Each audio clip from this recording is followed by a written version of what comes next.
Hi, welcome back to my review of Giants Bobblehead. So today we'll be talking about building up a collection, how to do that without spending a lot of money. I think there's really only two ways to build up your collection. That's either you go out there, you empty your wallet, and you go to eBay and you spend what you have to spend to get your collection.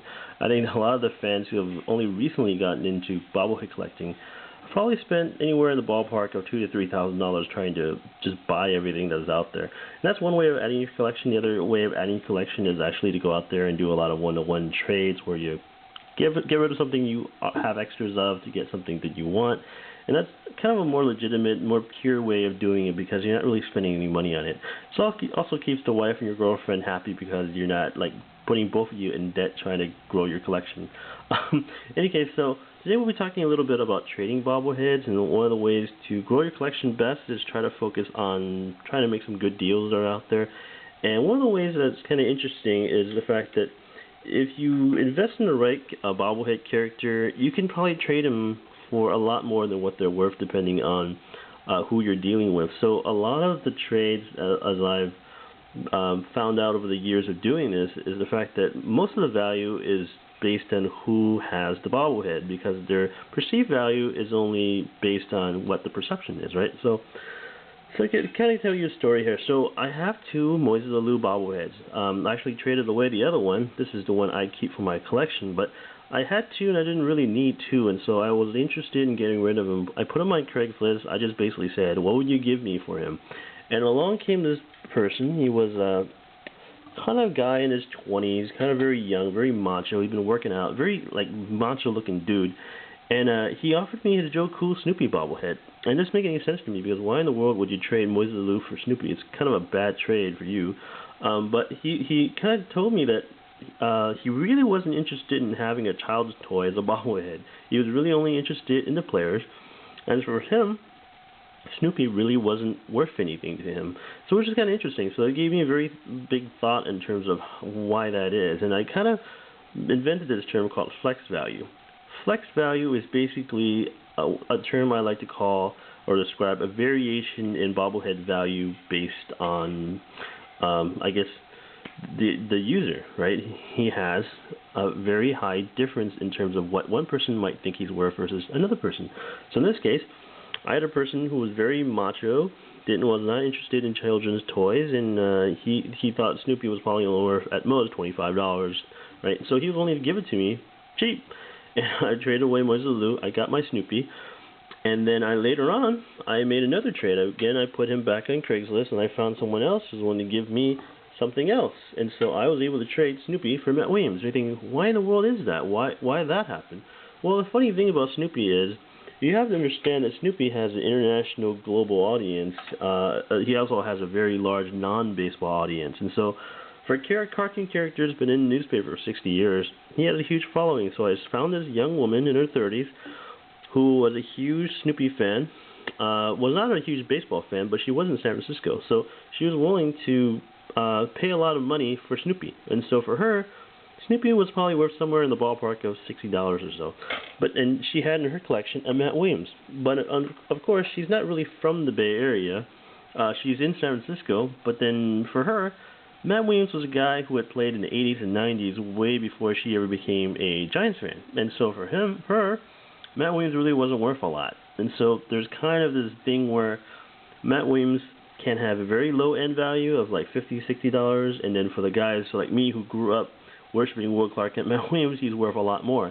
So Matt Williams, for reasons that are kind of weird, has tremendous flex value, unlike, say, Will Clark. Will Clark is always going to be, if you look on eBay, anywhere from $100 to $125. Matt Williams has a flex value of anywhere from $45 up to $70 or $80. So he has a wide swing in terms of value. And that's just part of it is, I guess, a polarizing bobblehead. Some people who remember him think he's worth more. Some people who are not Giants fans, I think unless you're at least 35 years old, you probably never even saw Matt Williams play.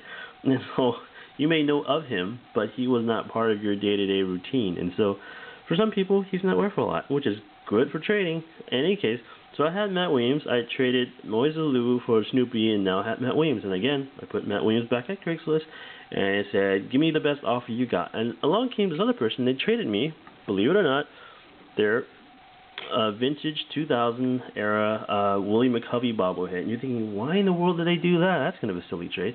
Again, same thing. I had this guy who was about in his late 30s. He was a huge Giants fan. But again, he was too young to have ever seen Willie McCovey play baseball.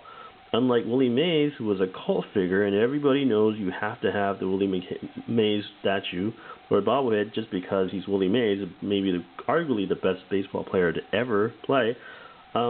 He doesn't have flex value. Willie Mays bobblehead is always worth a very high premium. Where for whatever reason, Willie McCovey will always be a second-tier Hall of Famer compared to Willie Mays. He just doesn't have that cult following amongst the younger generation. They revere Willie Mays, but they kind of respect Willie McCovey. And so, for some people, not as worth as much. And so, Willie McCovey, at least for this person, was worth somewhere in the ballpark of about $70, which is not bad. And so, I was able to get a Willie McCovey bobblehead pretty cheaply without spending any money. And later on, I took this is actually the second one, the original.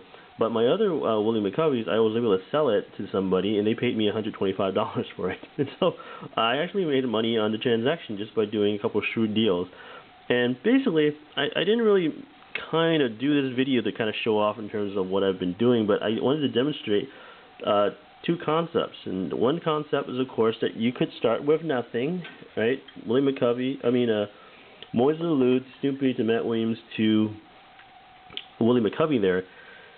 Pretty crazy to do it, but I did it. I only made 3 trades, 1, 2, 3, and I was able to get something of very much high value. And I made about $100 in the transaction, considering how much that's worth, considering how much this is worth. I made about $100 in the transaction. And it just goes to demonstrate, one, you don't need to spend a lot of money to make money if you do smart trades. You should focus, if you're really interested in upping your collection and focusing on certain characters that have flexible value. And you can find flexible value just by checking on eBay and finding characters that have a high variation in terms of what they sell for in some days versus how much they sell for in other days. You just look at the listings after complete sales are done.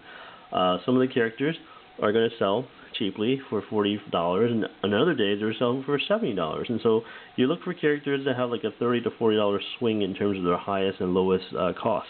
And those are probably good bobbleheads to invest in terms of making and growing your collection. Of course, the other way of making and adding to your collection is to kind of invest in what I call kind of the high-end bobbleheads like Woody here, Kirk Reeder.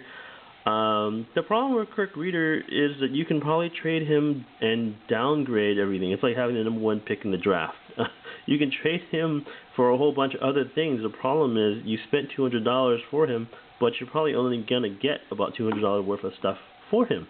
So in terms of adding to your collection, you're more trading purely on a parallel basis versus you're not really growing your collection. You spent $200, but you're only going to get about $200 for him. And so the other thing in terms of if you're really into making money in terms of investing in bobbleheads purely for the profitability of it, it actually makes more sense to spend money on little characters like Snoopy than you are on Woody. And you think, why is that? Well, part of it is if you spend $200, $250 on Woody, you're probably only going to get about $200, $250 for Woody. He has very much, he's very expensive, he kind of has a cult following, and there's only so many people who are willing to pay a lot of money for him. At most, if you invest in Woody as a profit driver, you're probably going to only make $50 on your $200 investment. And so you're making about 25% profit. If you invest in guys like Snoopy, you can get him for $50 and make $75. I mean, you sell them for $25 to get $25 profit, so 50% profit. And so if you're willing to invest in getting 4 Snoopies, you would have made $100 versus the $50 you would have made with Woody here. In any case, that's just the economics of bobbleheads. If you guys are really into the economics of it, or if you're into it for the money of it. But basically, that's just a concept I wanted to kind of share with the world here. In any case, interesting discussion on trading. Hopefully you guys are out there and growing your collection. Trading, I do a lot of trading. If you guys want to ask me questions about whether or not it's a good trade, or whether or not you should consider a trade, or whether or not you should not do a trade, feel free to email me. Always glad to talk to my fellow fans of Giants bobbleheads. In any case, that's all for now. Thanks for watching. Go Giants. Bye.